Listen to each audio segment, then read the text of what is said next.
He was just a poor fisherman with an old boat and a broken heart. The woman he loved refused to marry him because she believed he would never become successful. She chose wealth, she chose status, and she walked away from the man who truly loved her. But years later, her family's business collapsed. The banks came for everything. Employees were losing their jobs, and her father faced bankruptcy. Then fate delivered a cruel surprise. The only person who could save them was the same fisherman she once called not good enough. But would he help the woman who broke his heart? Or would he finally let her face the consequences of her choice? Watch this story until the very end to witness the moment that will leave you speechless, the shocking truth behind the family's downfall, and the emotional ending that proves the poorest man in the village sometimes has the richest heart of all. The sun had barely risen over the sparkling waters of Lake Victoria when dozens of wooden fishing boats glided silently across the waves. Among them was a small, weathered canoe belonging to Juma Odhiambo, a hard-working young fisherman from the lakeside village of Nyaquir in Kenya.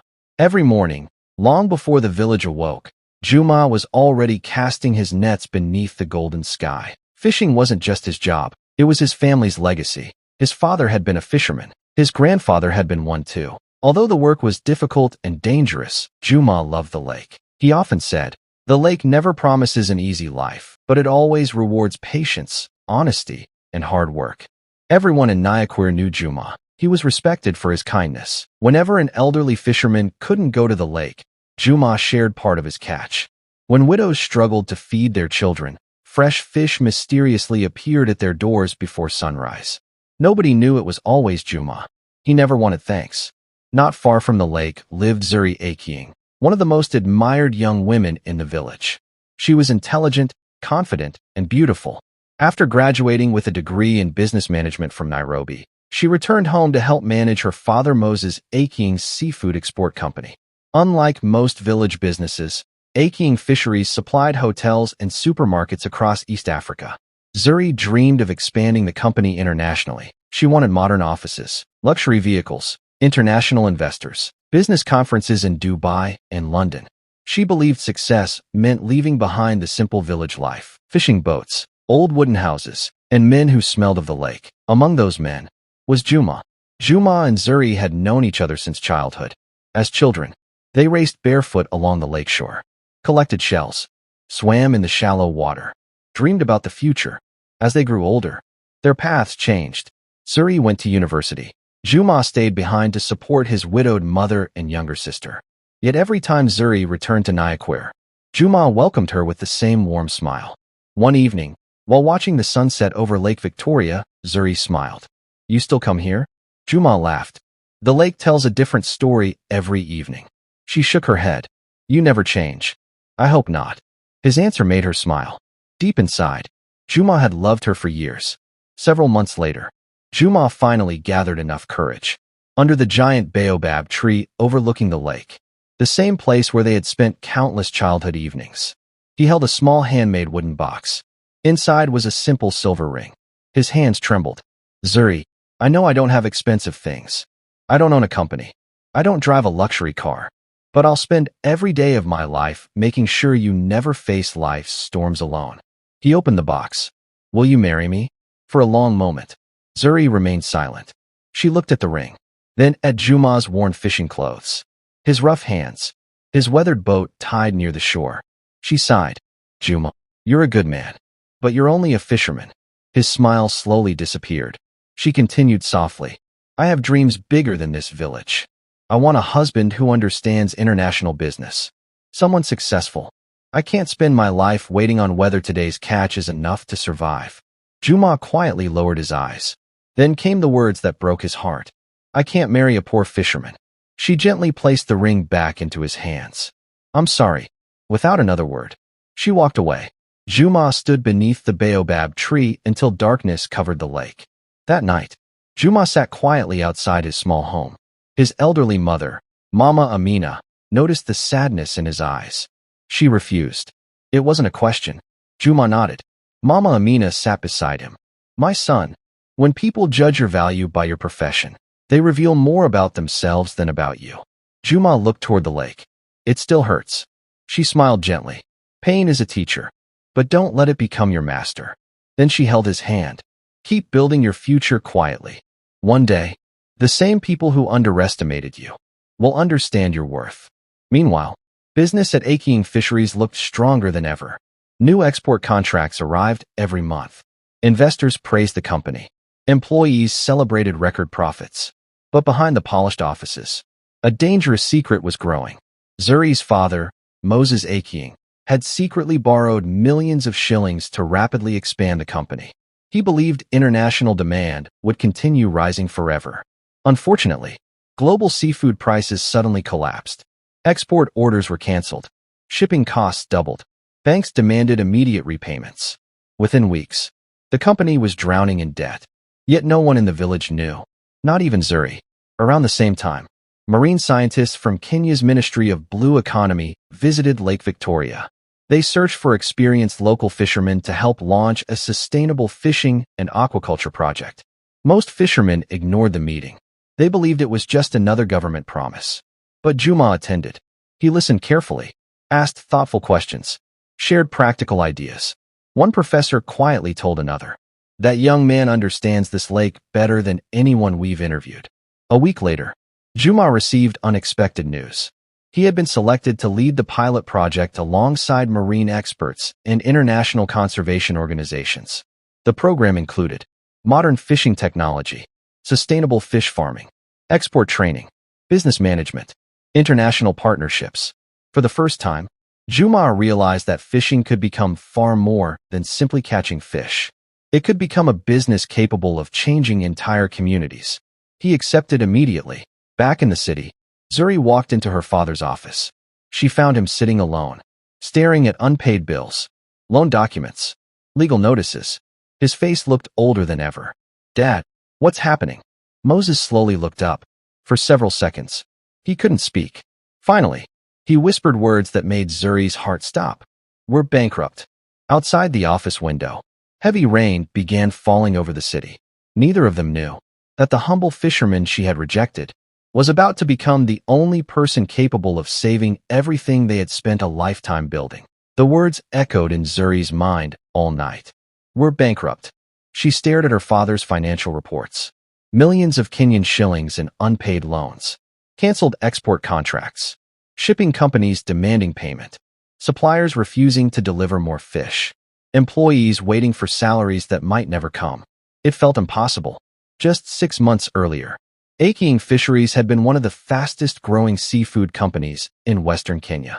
Now, it stood on the edge of collapse. The following morning, Zuri gathered the senior managers. She placed the financial reports on the table. "We're losing nearly 5 million shillings every week." The room became silent. One manager spoke carefully. "Our cold storage warehouses are almost empty." Another added, "The banks have frozen our credit line." A third manager sighed. "If we don't find a new supplier immediately, we'll lose every remaining customer." Zuri looked at everyone. "How much time do we have?" No one answered. Finally, the finance director whispered, "Less than 30 days." While the company struggled, Juma's life was changing in ways he had never imagined. The ministry's sustainable fishing project had officially begun. Marine biologists worked alongside experienced fishermen. International experts introduced new technology. Modern fish breeding systems, floating cages, eco-friendly fishing methods, satellite weather forecasting. Juma absorbed everything. He asked questions, took notes, stayed after every training session. One evening, Professor Dr. Samuel Odieno smiled at him. "You learn faster than anyone here." Juma laughed. "I've spent my whole life learning from the lake. The science simply explains what the lake has already been teaching me." The professor smiled. Exactly within 1 year, Juma established one of the largest sustainable fish farms on Lake Victoria. Instead of relying only on daily fishing, he produced high-quality tilapia year-round. Restaurants competed to buy his fish. Hotels signed long-term contracts. International buyers became interested. But unlike many successful entrepreneurs, Juma never forgot his village. He trained young fishermen for free, helped widows start fish smoking businesses, created jobs for unemployed youth, built clean water wells near the fishing community. People began calling him the fisherman who changed the lake. Despite Juma's success, he noticed something worrying. Large seafood companies continued overfishing. Small fishermen were suffering. Fish populations were declining. At a regional fisheries conference, Juma gave an emotional speech. If we only think about today's profits, our children won't have a lake left tomorrow. The audience applauded. Among those watching online was Zuri. She couldn't believe what she was seeing.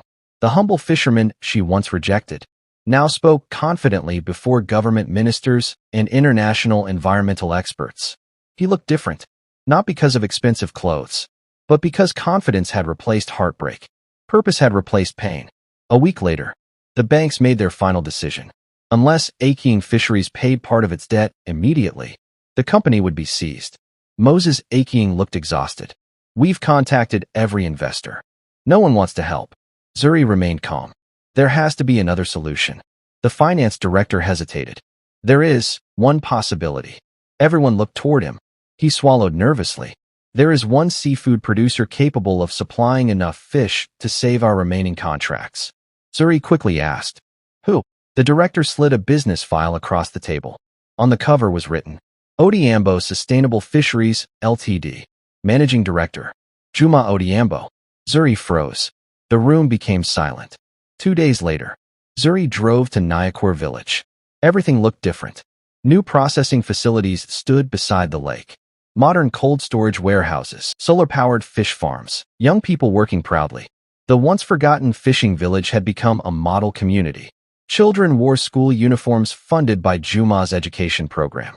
Health clinics treated families free of charge. Women owned successful fish processing businesses. She whispered. He really did all this. Juma was inspecting floating fish cages when he saw a familiar vehicle approaching. For a moment, neither of them spoke. 5 years had changed them both. Zuri stepped out. "Hello, Juma." He smiled politely. "Welcome back." His voice carried no anger, no bitterness, only quiet respect. She looked around. "I've heard about everything you've built." Juma smiled. "We built it." He pointed toward dozens of local fishermen working together. "No one succeeds alone." She nodded slowly, then finally admitted, "I need your help." Inside Juma's office overlooking Lake Victoria, Zuri explained everything. The debts, the canceled contracts, the banks, the possible bankruptcy. She lowered her eyes. "If we lose our final export agreement, my father's company is finished." Juma listened without interrupting. When she finished, he quietly asked, "How many families depend on your company?" She looked surprised. "Almost 600 employees." "And their families?" "Probably over 3,000 people." Juma looked out across the lake. He wasn't thinking about business. He was thinking about the workers, children, parents, grandparents, entire families whose lives depended on those jobs. Finally, he turned toward Zuri. "I'll help." She looked shocked. "After everything I said to you?" He smiled gently.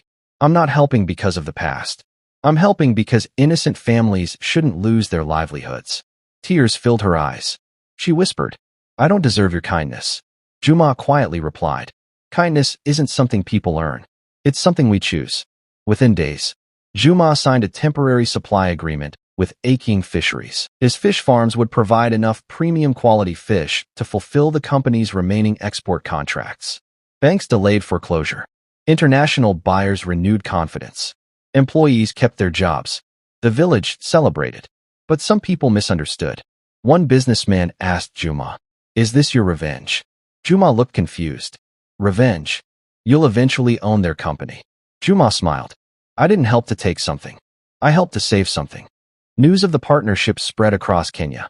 Newspapers called it the fisherman who saved the company that once rejected him. As the headlines went viral, television stations requested interviews with Juma. But while cameras praised his generosity, someone else was quietly watching from the shadows. A powerful international investor had taken an interest in both Juma's growing business and the struggling Aking Fisheries. His arrival would test Juma's integrity, Zuri's courage, and reveal whether true wealth comes from money or from the strength of one's character. The headlines spread across Kenya within hours. The fisherman who saved the company that once rejected him. Television stations replayed the story all day. Social media praised Juma's generosity. Business magazines called him one of the country's most inspiring young entrepreneurs.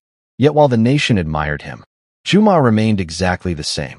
The next morning, he was back on the lake before sunrise, checking fishing nets, talking with young fishermen. teaching children how to protect the environment. His success had changed his opportunities, but it had never changed his heart. 1 week later, a sleek black helicopter landed near Juma's modern fish processing facility. The entire village stopped to watch. Stepping out was Richard Mensah, a wealthy Ghanaian businessman known across Africa for investing in agriculture and seafood industries. Richard had built companies in more than 15 countries. He smiled as he shook Juma's hand. "I've heard a lot about you." Juma replied politely. "Welcome to Nollywood." As they toured the fish farms, Richard looked impressed. The floating cages, the processing plant, the solar-powered cold storage, the training center for young fishermen. Everything had been built with remarkable efficiency. Finally, Richard asked, "Who designed all this?" Juma smiled. "Our community." Richard laughed. "No, I mean who owns it." Juma looked around at the workers. "We all do." Richard raised an eyebrow.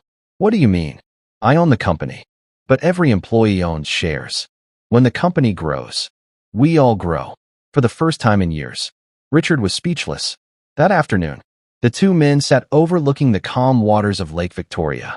Richard placed a document on the table. "I want to invest." Juma remained silent. Richard continued, "I'm offering 1 billion Kenyan shillings in exchange for 60% of your company." Everyone in the room gasped. It was more money than most people could imagine. Richard smiled confidently.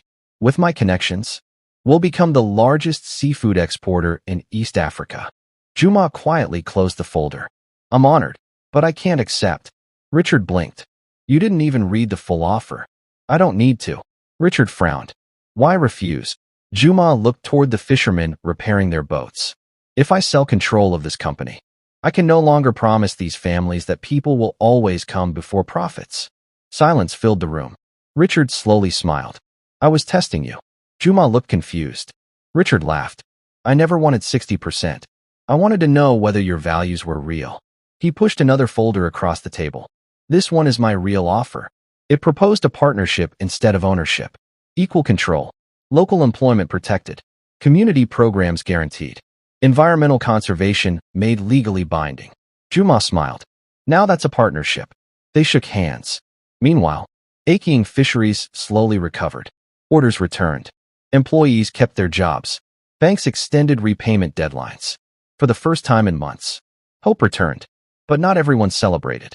A rival seafood corporation called Blue Wave Global Exports had quietly planned to buy Aking Fisheries after its bankruptcy.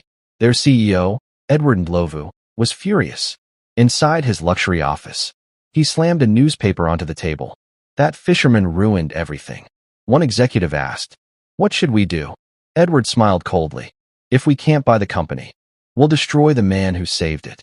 Within days, anonymous posts began appearing online. Juma secretly manipulated fish prices. He bribed government officials. His company isn't environmentally friendly. Fake documents spread across social media. Some television stations repeated the rumors without verification. Investors became nervous. Employees worried. Young fishermen felt discouraged. One evening, Juma's manager rushed into his office. "Should we respond?" Juma calmly shook his head. "Not yet. But people are believing the lies." He smiled gently.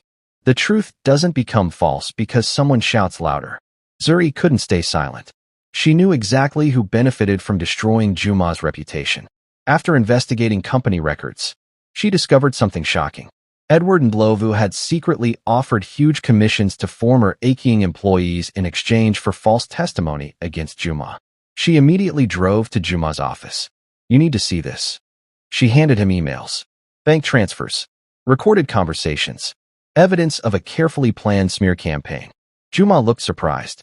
"You investigated all this?" She nodded. "You saved my family's company. The least I can do is protect your name." For a moment, neither of them spoke. Then Juma smiled. "Thank you." To restore public confidence, the Ministry of Fisheries organized a national hearing. Business owners, environmental scientists, government officials, journalists, community leaders, everyone attended. Edward Ndlovu confidently accused Juma of manipulating the seafood market then. Juma stood. He didn't attack anyone. He simply presented facts. Independent environmental reports, financial audits, community ownership records, international sustainability certifications. Everything was transparent finally. Zuri stepped forward unexpectedly. The room fell silent. She handed investigators every piece of evidence exposing Edward's conspiracy. Gasps filled the hall within hours. Edward's scheme collapsed. Government investigators launched criminal proceedings against Blue Wave Global Exports. Journalists apologized for spreading false accusations. The same newspapers that once questioned Juma now published another headline. Integrity defeats greed. Fisherman's honesty exposes corporate conspiracy. That evening, as the sun disappeared behind Lake Victoria, Juma and Zuri stood beneath the same old baobab tree where he had once proposed. The gentle breeze carried the familiar scent of the lake. Zuri looked at him. "I've wanted to ask you something." Juma smiled. "What is it?" She lowered her eyes. "After everything I said, after rejecting you, after all these years, why did you still choose to help me?" Juma remained quiet for a long moment. Then he answered softly, "Because if pain teaches us to stop loving, then pain has already won." Tears rolled down Zuri's face. She realized she wasn't standing before a successful businessman. She was standing before a man whose greatest strength had always been his heart. Just then, Juma's phone rang. It was Richard Mensah. His voice sounded urgent. "Juma, turn on the news. A massive financial investigation has just begun. The banks have uncovered something shocking about Aking Fisheries' original bankruptcy. What they're finding may prove your company and Zuri's family were never the real targets." Juma and Zuri looked at each other in stunned silence. The truth they had believed for years was only half the story. The silence inside Juma's office was overwhelming. Richard Mensah's words echoed through the speakerphone. "Your company and Aking Fisheries were never the real targets." Juma looked at Zuri. "What do you mean?" Richard answered. "Government investigators have discovered that Blue Wave Global Exports manipulated seafood prices across East Africa for years. They wanted independent companies to fail, so they could buy them cheaply." Zuri's heart raced. "So my father's bankruptcy." Richard sighed. "It wasn't caused by poor management alone. It was accelerated by a carefully planned corporate conspiracy. Within days, Kenya's competition authority launched a nationwide investigation. Thousands of financial records were examined. Secret emails were recovered. Bank transactions were traced. Investigators uncovered shocking evidence. Blue Wave Global Exports had secretly paid shipping companies to increase transportation costs for competitors, spread false rumors to scare away investors, manipulated seafood prices, bribed middlemen to cancel export contracts, planned to purchase struggling businesses for a fraction of their value. At the center of it all was CEO Edward Ndlovu. His ambition had destroyed hundreds of honest businesses across East Africa. Months later, the trial attracted journalists from around the world. Business leaders filled the courtroom. Fishing communities watched every hearing on television. Evidence after evidence exposed the conspiracy. Former employees confessed. Financial experts explained the fraud. International investigators presented bank records. Finally, the judge stood. The evidence is overwhelming. Edward Ndlovu and his associates are found guilty of market manipulation, fraud, corruption, and conspiracy. The courtroom erupted. Many fishermen cried with relief. Families hugged one another. For years, they had believed they were simply unlucky. Now they knew. Someone had been stealing their future. With the conspiracy exposed, banks reversed unfair penalties against Aking Fisheries. Government recovery funds helped honest businesses rebuild. International buyers returned. Within a year, Aking Fisheries was profitable again. But this time, everything was different. Moses Aking called a company meeting. He stood before hundreds of employees. "My pride almost destroyed this company. I borrowed too much. I ignored wise advice. And I judged people by their wealth instead of their character." He looked toward Juma. "One man saved us. The very man we once underestimated." The entire hall stood and applauded. Several weeks later, Juma visited Aking Fisheries. Moses welcomed him warmly. "I owe you more than I can ever repay." Juma smiled. "You don't owe me anything." But Moses continued, "I'd like our companies to become permanent partners. Not because you rescued us, but because I trust your values." Juma accepted. The partnership created one of East Africa's largest sustainable seafood networks. Thousands of fishermen now received fair prices. Young entrepreneurs received training. Women-owned businesses flourished. Entire lakeside communities prospered. One quiet evening, Juma returned to the old baobab tree overlooking Lake Victoria. The sunset looked exactly as it had years earlier. Only life had changed. Footsteps approached behind him. He turned. It was Zuri. She smiled gently. I knew I'd find you here. For a few moments, they watched the waves in silence. Finally, Zuri spoke. I've carried something in my heart for years. Juma listened quietly. When you proposed to me, I saw your fishing boat. I saw your worn clothes. I saw what you didn't have. She wiped away a tear. But I never saw the strength of your heart, the courage in your character, the future you were building. She looked directly into his eyes. I was wrong. Not because you became successful, but because I judged your worth by your income instead of your integrity. Juma smiled softly. Thank you for saying that. She hesitated.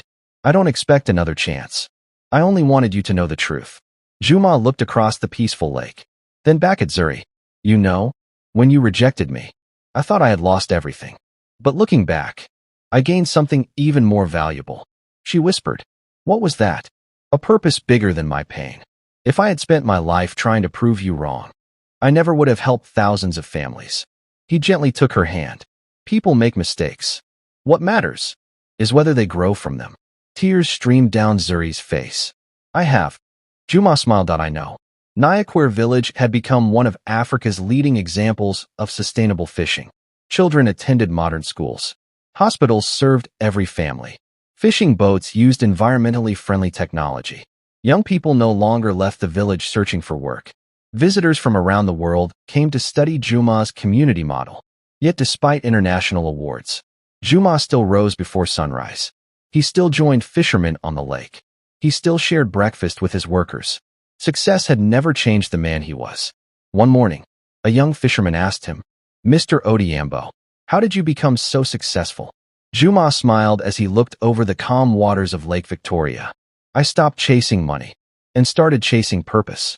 That evening, the village gathered for the opening of a new maritime training academy funded jointly by Odiambo Sustainable Fisheries and Aching Fisheries. Children laughed. Families celebrated. Old fishermen smiled proudly. As Juma stepped onto the stage, he looked at the crowd and said, a boat becomes strong not because the water is always calm, but because it keeps moving through every storm. Thunderous applause echoed across the lake. Nearby, Zuri watched with a smile. Years ago, she believed wealth was measured by luxury cars, expensive suits, and bank accounts. Now she understood the truth. The richest person isn't the one who owns the most. The richest person is the one whose kindness, integrity, and generosity leave the greatest impact on others. As the sun disappeared beyond Lake Victoria, the old baobab tree stood quietly beside the shore, a reminder that one painful rejection had ultimately created hope for thousands of families. And Juma Odiambo's greatest catch was never the fish he pulled from the lake. It was the lives he lifted from despair. If you were Zuri, would you have had the courage to admit your mistake and ask for forgiveness? Or would you have walked away forever? Tell us honestly in the comments. What would you have done and why?